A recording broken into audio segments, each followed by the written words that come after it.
के दर्शकों का स्वागत है, देशवासियों का स्वागत है, भारतवासियों का स्वागत है। आज हम मौजूद हैं सम्राट इनक्लेव में। ये आप भव्य मंदिर जो देख रहे हैं, आर्य समाज का पंचदीप मंदिर, आज हम आपको यहाँ दिखाने लाए हैं। अगर कभी भी आपके मन में हो तो आप आर्य समाज मंदिर जाइएगा ज़रूर। और अगर आपके युवा होते बच्चों में किसी प्रकार का ऐब है तो ताज़ा खबर चैनल सिफारिश करेगा कि अपने उन बच्चों को आर्य समाजी विचारधारा की तरफ, पंथ की तरफ एक बार ले जाने का प्रयास करेगा। ये भव्य मंदिर है और ये उस मंदिर के प्रधान है। इस मंदिर के विषय में दर्शकों को बताइए। यह मंदिर 1995 में हमने स्थापना करने की सोची जी। और हमारे को 2000 में इसकी जगह मिली। सन 2000 में हमें इसके लिए भूमि प्राप्त हुई डीडीए से, और इसका हमने 9/12/2001 को उद्घाटन किया। डॉक्टर साहब सिंह वर्मा पूर्व मुख्यमंत्री दिल्ली इसकी अध्यक्षता की, और आचार्य बलदेव जी जो आर्य प्रतिनिधि सभा हरियाणा के उस समय प्रधान थे, फिर ये सार्वदेशिक के प्रधान भी रहे, और ये योग ऋषि हमारे आचार्य आजकल है ना, क्या नाम इनका, रामदेव जी के गुरु भी रहे, आचार्य बलदेव जी। इनके कर कमलों के द्वारा इसका हमने पत्थर रखवाया था, नींव रखवाई थी, जिसकी वजह से यह भवन 1 साल के अंदर ही बन करके पूरा हो गया। ऐसी महान विभूति। या विद्वान जन आते हैं, क्या यहाँ पे उनके ठहरने के लिए कोई व्यवस्था? हाँ, उनके ठहरने के लिए यहाँ बहुत अच्छी व्यवस्था है। हमने 2 कमरे बनाए हुए हैं उनके ठहरने के लिए। यहाँ पर हमने 2 बाथरूम बनाए हैं उनके लिए, और 3-4 यूरिनल बनाए हुए हैं बाथरूम लैट्रिन के लिए। तो बहुत अच्छी व्यवस्था है। पानी का इंतजाम भी मंदिर कमेटी करती है? मंदिर कमेटी का कोई, तो यहाँ पर एक सेवक रहता है और एक बहुत ही विद्वान आचार्य हमारे यहाँ रहता है। आजकल डॉक्टर सुखदेव जी जो कि दिल्ली विश्वविद्यालय के अंदर प्रोफेसर हैं, वो यहाँ के पुरोहित हैं, बहुत ही अच्छे वक्ता हैं, यहीं रहते हैं। फर्स्ट फ्लोर पे हमने उनके लिए बनाया हुआ रेजिडेंस बनाया हुआ है। 2 मंजिला भवन है? कुछ 2 मंजिला है, कुछ 1 मंजिला है। दूसरी वाली मंजिल पे क्या? दूसरी वाली मंजिल पे आचार्य जी रहते हैं, पुरोहित जी रहते हैं, हमारे डॉक्टर सुखराम जी। उनके लिए हमने 2 कमरे बनाए हुए हैं, एक स्टोर है, एक रसोई है, किचन बाथरूम है, बहुत बढ़िया सेटअप बनाया हुआ है। नीचे एक सेवक रहता है, उसके लिए भी एक बहुत बड़ा कमरा बनाया हुआ है, और किचन उसका अलग बनाया हुआ है, बाथरूम लैट्रिन सब अलग है उसके लिए। और सहयोगी जो यहाँ पर आते रहते हैं, पूरे पांचों इलाकों के लोग आपको देख रहे हैं, आपकी बात सुन रहे हैं, कुछ सुन रहे हैं, कुछ सुनेंगे या बताएंगे। क्या निवेदन करना चाहते हैं आप यहाँ पे आने वालों से? क्या किसी प्रकार की कोई साफ सफाई की, सहयोग की कोई रिक्वेस्ट है आपकी लोगों से?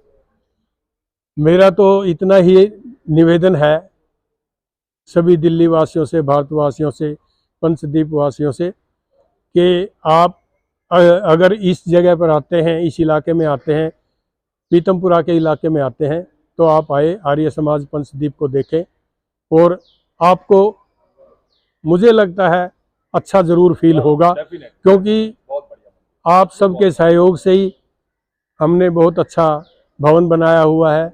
और व्यवस्थाएं, यज्ञशाला, हमारी पंचदीप में ऐसी यज्ञशाला नहीं है जैसी हमारी यज्ञशाला है।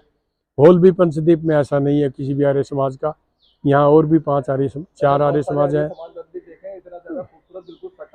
और दूसरी बात, जब ज़्यादा संख्या होती है तो वो पार्किंग की व्यवस्था भी उसमें हो जाती है। हमारे को सोसाइटी वाले उसमें पूर्ण सहयोग करते हैं, जो भी फंक्शन होता है सोसाइटी वालों का पूर्ण सहयोग रहता है। अब आने वाले 25 तारीख के विषय में लोगों को बताएं। 25 तारीख को जो आप यजमान यहाँ बने हुए हैं, थोड़ा बोलिए। 25 जून जो है ना, हमने एक सिस्टम बनाया हुआ है कि जो भी आर्य समाज के पदाधिकारी हैं वो हरिद्वार को वो तो खैर जरूर आएंगे ही आएंगे, और जो कार्यकारिणी के मेंबर हैं उनमें से कोई ना कोई हर रविवार को यजमान बनता है। वही यजमान बनता है, वो हवन करता है, एक किस्म से मेन हवन करता है यजमान को बोला जाता है। और वो यजमान का मतलब ये है कि वो सबकी आवभगत भी करता है, यानी उनको नाश्ता पानी भी करवाता है, उसी की व्यवस्था होती है। तो हमारे आर्य समाज ने महर्षि दयानंद की 200वीं सालगिरह के अंदर ये एक निश्चय किया है कि हम हर संडे कोई न कोई पदाधिकारी होगा या उसके परिवार का सदस्य होगा या उसका जानकार होगा, कोई भी आदमी होगा, तो वो यहाँ पर यजमान स्पेशल तौर पर बनेगा और सारी व्यवस्थाएं वो करवाएंगे। आप ताज़ा खबर चैनल को समय दिया उसके लिए बहुत बहुत धन्यवाद। और आम जनता जो है ना, जिसमें आर्य समाज के, हाँ नहीं, इसी 8 से 15 तक था। अच्छा, इसी 8 से 15 तक जो है ना, तो उसमें बहुत फलदार वृक्ष हैं, एक से एक जो है ना, बड़ा उन्होंने वन बनाया हुआ है जिसमें कि चीकू और आम के बहुत ज़्यादा हैं, केले बना रखा। हाँ हाँ, और वहाँ पर ठहरने की बहुत सुंदर व्यवस्था है जिनका नाम कुटिया दिया गया है। और वहाँ पर मौसम बहुत अच्छा रहता है गुजरात में, जैसे कहा जाता है ना कुछ दिन तो गुजारिए गुजरात में, उसके लिए बहुत अच्छा स्थान है क्योंकि वहाँ लू नहीं चलती। हम वहाँ पे पंखे नहीं जो है ना रहे, काफ़ी लोग जो हैं, कुछों के लिए कूलर की व्यवस्था थी, अदरवाइज जो है ना, जो और भी मौसम 1-2 महीने बाद और अच्छा हो जाता। लास्ट के दो दिन तो बहुत अच्छा मौसम रहा क्योंकि इसमें यहाँ पे तूफान आ गया था ना, उसकी वजह से वहाँ बारिश हुई और वो हुआ, तो वो तो अति उत्तम स्थान है। तो मेरा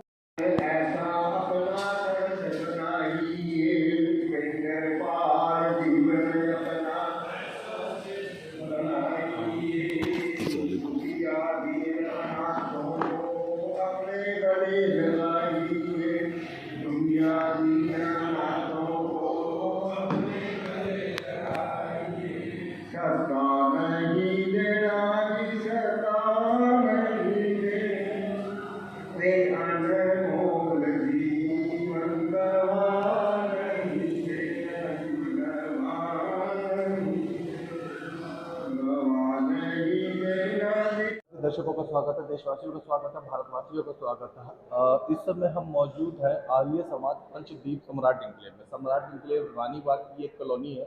आप अगर ब्रिटानिया चौक की तरफ से आए तो ये आपको आराम से सम्राट इंक्लेव मिल जाएगा। सम्राट इंक्लेव के अंदर ही बड़ा सुंदर था, बड़ा खूबसूरत था, बड़ा छोटा था लेकिन बहुत दिखने में बहुत आकर्षक है। एक आर्य समाज मंदिर है। आर्य समाज मंदिर, आर्य समाज के बारे में बता दूं कि आर्य समाज एक परंपरा है, एक विचारधारा है, एक प्रेरणा है जो चलती चली आ रही है। इस समय में देश स्वामी दयानंद सरस्वती जी की 200वीं जयंती मना रहा है। उसी के उपलक्ष्य में आज हम यहाँ मौजूद हैं। इस भव्य मंदिर की स्थापना कब हुई और यहाँ क्या क्या, कितने लोग आते हैं, क्या क्या सुविधाएं, इन सब के जानने के लिए हम आए हुए हैं आनंद प्रकाश गुप्ता जी के पास में, जो यहाँ के प्रधान हैं।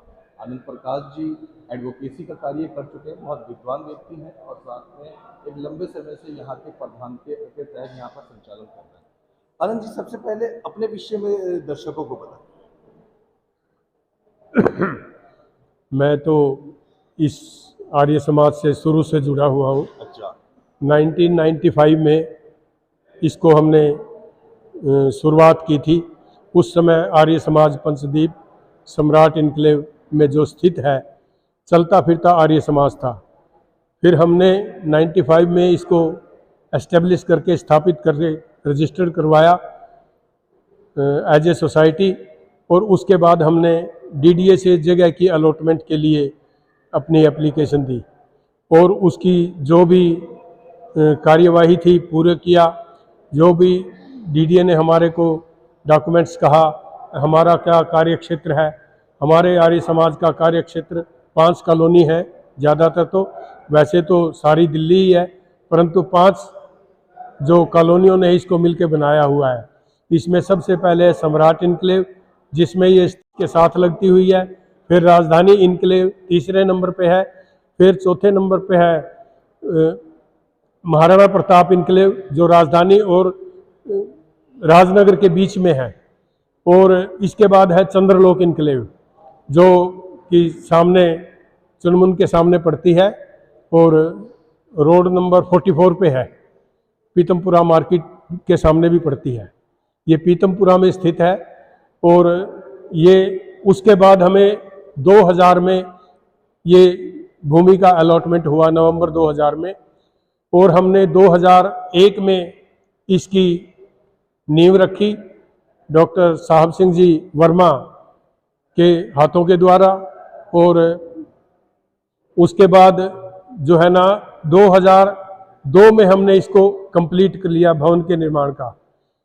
इन 5 कॉलोनियों के अंदर क्या आसपास परमात्मा की दया से ये सबसे अच्छा आर्य समाज है और सबसे सुंदर भवन है। 500 गज की ये जगह है। इसका हॉल मतलब 30 बाई 45 फीट का हॉल है इसका, इस समय हम जिसमें खड़े हैं ये जिसके हॉल अंदर हम है। खड़े तो हैं। आप देख सकते हैं कि ये हॉल है, बहुत सुंदर हॉल है, मार्बल के पत्थरों से बना हुआ, बहुत शांत, बहुत मनोहारी, बहुत आकर्षक हॉल है। अगर किसी कार्यक्रम की यहाँ लगभग कितनी लोगों की गैदरिंग हो सकती है? यहाँ 300 आदमियों की गैदरिंग बहुत आराम से हो सकती है। और अगर साइड में खड़े हो जाएं, दो तरफ गैलरियां हैं बहुत बड़ी बड़ी, तो 500 आदमी अच्छी तरह हो जाते हैं यहाँ। हॉल सिर्फ मंदिर के कार्यक्रमों के लिए ही प्रयोग होता है या सार्वजनिक कार्यों के लिए भी किन्हीं लोगों को दिया जाता है? कार्यक्रमों के लिए, आर्य समाज के कार्यक्रमों के लिए, वेद प्रचार के कार्यक्रमों के लिए ही होता है। परंतु फिर भी अगर आरएसएस की कोई यहाँ मीटिंग होती है तो हम उनको दे देते हैं। और भी कोई धार्मिक मीटिंग होती है मूर्ति पूजा को छोड़कर, हम उनके लिए भी दे देते हैं। योगासन के लिए भी हम दे देते हैं। योगासन हम करवाते भी हैं, परंतु कई बार बाहर से आदमी भी आते हैं, सोसाइटी के आदमी बुला लेते हैं, तो उनके लिए भी हम दे देते हैं। शिक्षा के क्षेत्र में अगर किसी स्कूल का कोई प्रोग्राम होता है तो उसके लिए भी इसमें हम भवन दे देते हैं। हम भवन निःशुल्क ही देते हैं। अच्छा, हाँ, तो चार्ज कुछ नहीं करते। जो अपनी मर्जी से अगर कुछ देना चाहे, कोई 1000-2000 रुपया दे जाता है, वो चीज़ अलग है। इसके अलावा जन्मदिन जो आर्य समाज से जुड़े हुए हैं या आर्य परिवारों से जुड़े हुए हैं, वो अपने यहाँ पर दैनिक यज्ञ चलता है, रोज यज्ञ होता है। साप्ताहिक यज्ञ तो बहुत बड़ा होता है, उसके अंदर 70 से 80 आदमियों की गैदरिंग होती है, तो उसके अंदर भी यज्ञ किया जाता है। और जिसका जन्मदिन हो मनाया जाता है, शादी की सालगिरह हो मनाई जाती है। इस तरह के फंक्शन के लिए ये हॉल दिया जाता है। ये सब पता हो तो मैं बताना पसंद करूंगा कि किसी भी आर्य समाज मंदिर में जो सबसे महत्वपूर्ण भवन का हिस्सा होता है वो यज्ञशाला होता है। यहाँ हर संडे को या वैसे भी जनरली यज्ञ होता रहता है। इस यज्ञशाला के विषय में प्रधान जी बताइए। यज्ञशाला के विषय में, यज्ञशाला आर्य समाज की सबसे मेन जगह होती है। यहाँ पर नित्य प्रति यज्ञ किया जाता है, साप्ताहिक यज्ञ किया जाता है, वार्षिक एनुअल फंक्शन का यज्ञ किया जाता है। यह यज्ञशाला इस प्रकार से बनाई हुई है कि इसके अंदर तो 70-80 आदमी बैठ सकते हैं, परंतु इसके सामने हमने शीशे का दरवाज़ा लगाया हुआ है ताकि उसके अंदर से भी बाहर भी आदमी चेयर्स पर बैठ करके यज्ञशाला में बैठे हुए प्रवचन सुन सकते हैं, हवन कर सकते हैं। और कई बार हम ज़्यादा यज्ञ कुंड लगाते हैं। अगर यजमान ज़्यादा होते हैं तो 2-3 यज्ञ कुंड लगा लेते हैं, तो उसमें 12 से 15 आदमी तक हवन करते हैं। और वार्षिक उत्सव पर तो कम से कम ऐसा होता ही है, साल में 2 बार हम फंक्शन अवश्य करते हैं।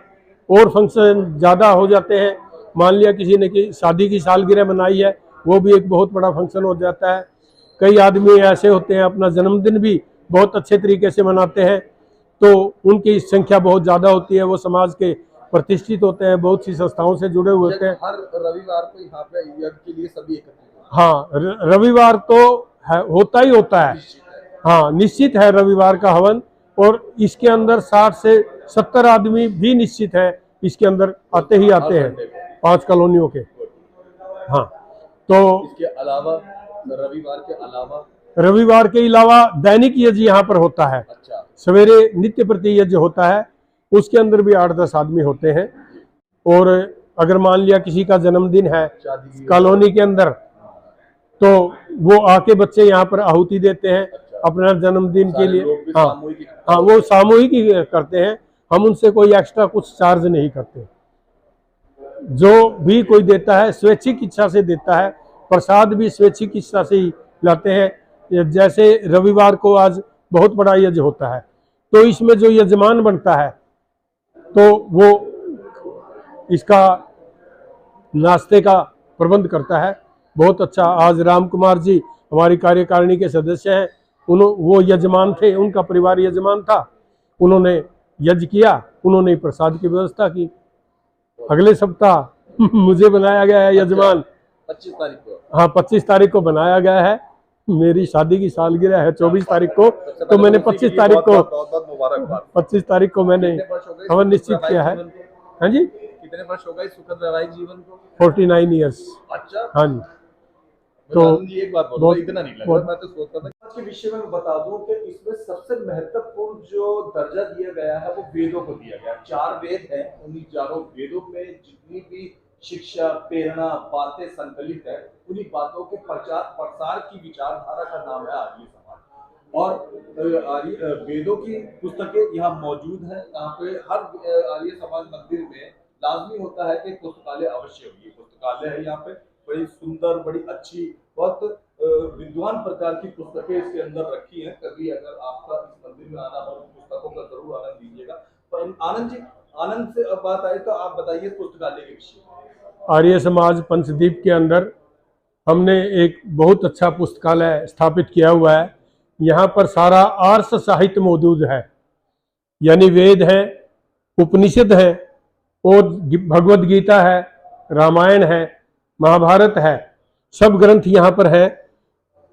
पढ़ते हैं लोग तो इनको ले जाते हैं और फिर पढ़ के वापस दे जाते हैं। हाँ, इस पुस्तकालय का ये चीज है। यहाँ भी बैठ के पढ़ सकते हैं, यहाँ भी 10-12 आदमी आराम से बैठ के पढ़ सकते हैं, बिल्कुल आराम से। और दर्शकों को ये यहाँ पे सिटिंग स्पेस है, हाँ, जिसपे टेबल लगी हुई है, और जिस तरीके से लाइब्रेरी में व्यवस्था होती है वैसा अरेंजमेंट है। अगर आप आके यहाँ किताब पढ़ना चाहें और शांत वातावरण है, आप यहाँ के पुस्तकें पढ़ सकते हैं। जी, नई पीढ़ी को देखो, हमारे पौराणिक पंडित कहते हैं कि महाभारत नहीं पढ़नी चाहिए। अच्छा। परंतु आर्य समाज कहता है कि महाभारत अवश्य पढ़नी चाहिए। क्यों? इसका एक उद्देश्य है। अगर हम नहीं जानेंगे कि समस्या कैसे उत्पन्न हुई तो फिर उसका निवारण कैसे करेंगे। इसलिए आर्य समाज कहता है, महर्षि दयानंद ने कहा है कि अगर हम महाभारत जैसे पुस्तकों को नहीं पढ़ेंगे तो हम जानेंगे कैसे कि विकृति कैसे हुई, समाज में दुराव कैसे हुआ, भाई भाई का झगड़ा क्यों हुआ। महाभारत का झगड़ा केवल महाभारत भाई भाई का ही झगड़ा नहीं था, राष्ट्र बहुत ज्यादा खंडों में विखंडित हो चुका था। जिस तरह सरदार पटेल ने 526 रियासतों को जोड़ के एक भारत बनाया, इसी तरह इससे भी ज्यादा रियासतें थी। उस टाइम श्री कृष्ण जी ने इसके महत्व को समझा और अपने राज्य को छोड़ करके पांडवों को समर्थन दिया महाभारत के लिए कि इसको भारत को बड़ा बनाना है। ठीक है, महाभारत के लिए फिर युद्ध भी हुआ, जिसको महाभारत का नाम ही दिया गया। ये युद्ध केवल इसलिए नहीं हुआ कि कौरव पांडवों का आपस में ही वो था, ये एक बहुत मतलब भारत को आर्यवर्त बनाने के लिए ये युद्ध किया गया था। जैसे विश्व में सबसे पहले आर्यवर्त था। जब भी कोई बढ़िया संस्कार होता है तो आर्यवर्ते भारत खंडे नाम लिया जाता है। आर्यवर्त था ये देश, आर्यों का था, श्रेष्ठ आदमियों का था। आर्य कोई अलग से कोई बाहर से आई हुई जाति नहीं है। ये कई इतिहासकारों ने हमारे इतिहास को खराब कर दिया है राजनीति की वजह से। आर्य समाज तो सबसे पहले सृष्टि पर आने वाला पहला आर्य व्यक्ति, 4 ऋषियों को पैदा किया, उनके अंदर वेद का ज्ञान दिया। मनु ऋषि पहले ऋषि थे? मनु ऋषि नहीं, आदि अंगिरा ऋषि थे। अच्छा। अंगिरा ऋषि थे जिन्होंने ऋग्वेद की रचना करी। अच्छा। उनके मुख से ऋग्वेद निकला। ठीक है ना। ऋषि तो अंगिरा थे। और चारों ऋषियों के क्या क्या नाम। कल हम बच्चों को अपने आर्य समाज के साप्ताहिक सत्संग में बुला रहे हैं। हमारा 200वीं आर्य समाज की महर्षि दयानंद का 200वां जन्मदिन सभी आर्य समाज एक विशाल रूप से मना रहे हैं। तो हमने आर्य समाज को घर घर पहुंचाने के लिए बच्चों को प्रेरित कर रहे हैं उनको हवन पे बुला रहे हैं, उनसे आहुतियां दिलवा रहे हैं, उनको वेद का महत्व बता रहे हैं, हमारी संस्कृति का महत्व बता रहे हैं कि वो कैसे आर्य बने, श्रेष्ठ बने। आर्य का मतलब है श्रेष्ठ बनना। महर्षि दयानंद ने यही बात कही थी, कृणंतो विश्व आर्यम, यानी संसार को आर्य बनाओ, संसार को श्रेष्ठ बनाओ। जब संसार श्रेष्ठ होगा कोई झगड़ेगा ही नहीं।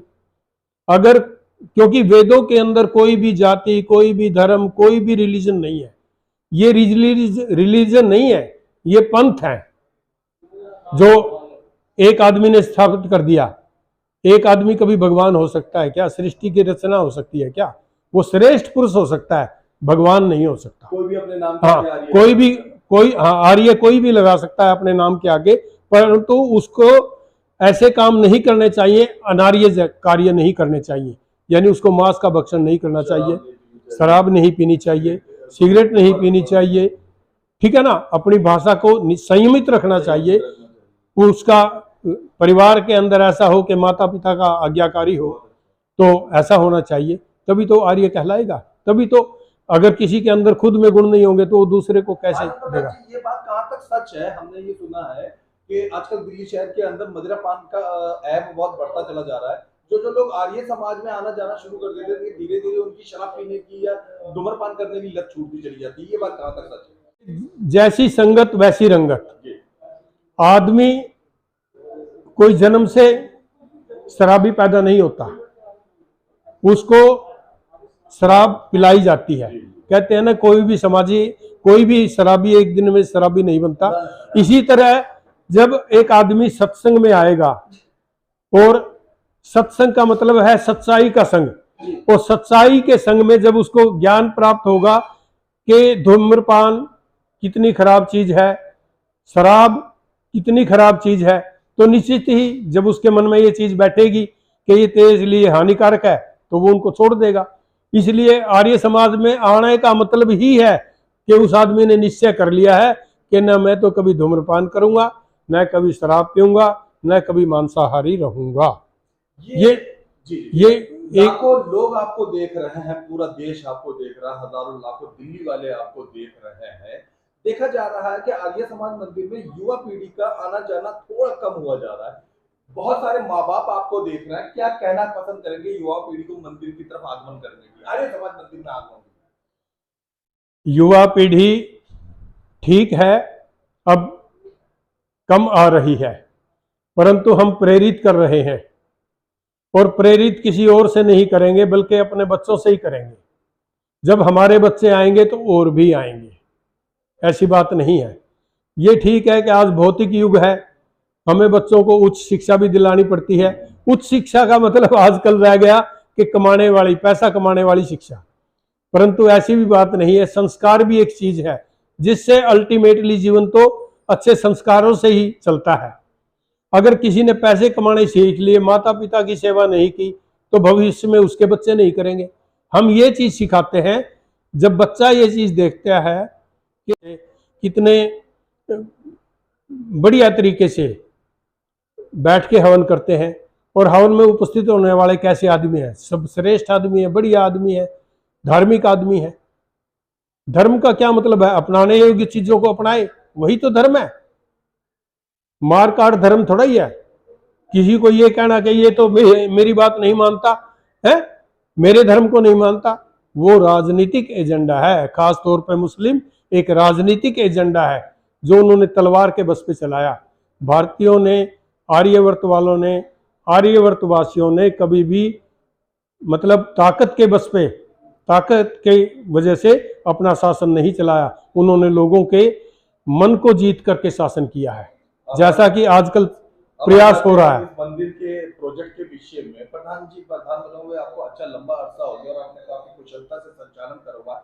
भविष्य को लेकर क्या प्रोजेक्ट आपके मन में है? क्या चीज बनाने की इच्छा आप मन में रखते हैं? क्या चीज थोड़ा सा सुधार करने की इच्छा रखते हैं? क्या सोचते हैं? भविष्य का हमारा लक्ष्य ये है, 1 साल तक तो हमारा लक्ष्य ये है कि हम जितने भी पूर्व आर्य समाज में आने वाले व्यक्ति थे और वो किसी कारणवश छूट गए, पहले तो उनको जोड़ना है। अच्छा। फिर उनके साथ दूसरे नए आदमियों को भी जोड़ना है। क्योंकि जब आदमियों को जोड़ेंगे, बात को पहुंचाएंगे, तो आदमी ही तो पहुंचाएंगे, जो जुड़ेंगे वही पहुंचाएंगे। जब एक आदमी जुड़ता है तो उसका सारा परिवार जुड़ता है। बच्चे भी जुड़ेंगे, बच्चे भी देखेंगे। बच्चों के अंदर नैतिक शिक्षा देना हमारा मेन उद्देश्य है।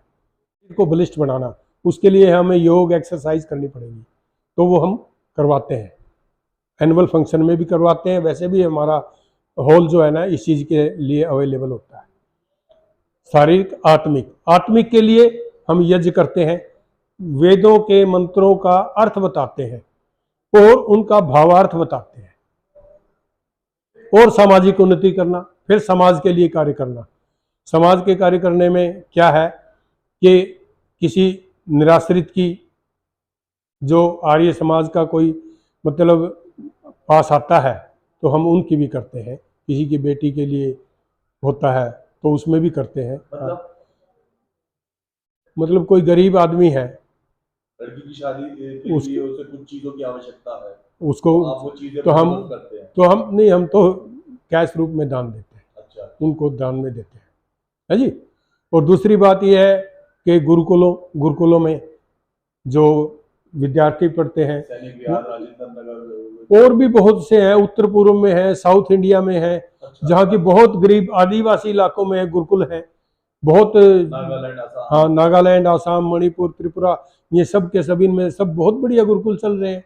उन बच्चों को समझा रहे हैं वैदिक साहित्य के बारे में, भारत की संस्कृति के बारे में। तो ये भी काम आर्य समाज का ही, इनको जो फंडिंग करते हैं आर्य समाज करता है। और इस मंदिर पे आते हैं, जब भी इस मंदिर का कोई प्रोजेक्ट शुरू होता है तो जो है वो आपसी सहयोग किस हद तक साथ रहता है पूरे तरीके? सभी सदस्यों का पूर्ण सहयोग रहता है। एक आदमी कुछ नहीं कर सकता, अकेला प्रधान कुछ नहीं कर सकता। प्रधान के साथ एक बहुत अच्छी टीम है, सीनियर वाइस प्रेसिडेंट है, 4 वाइस प्रेसिडेंट है। कार्यशैली पे तकरीबन सब लोगों का, सब बंधुओं का सहयोग बना रहता है, पूर्ण सहमति होती है हमारे यहाँ। तो हमारे यहाँ तो मैं 2006 में प्रधान बना था। मैं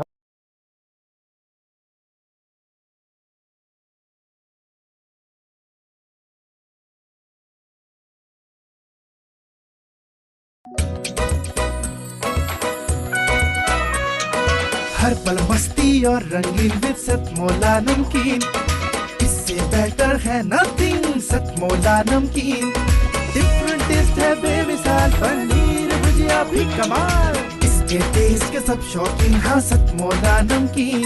सतमोला स्वीट्स एंड नमकीन, इससे बेटर है नथिंग। हाँ, सतमोला नमकीन।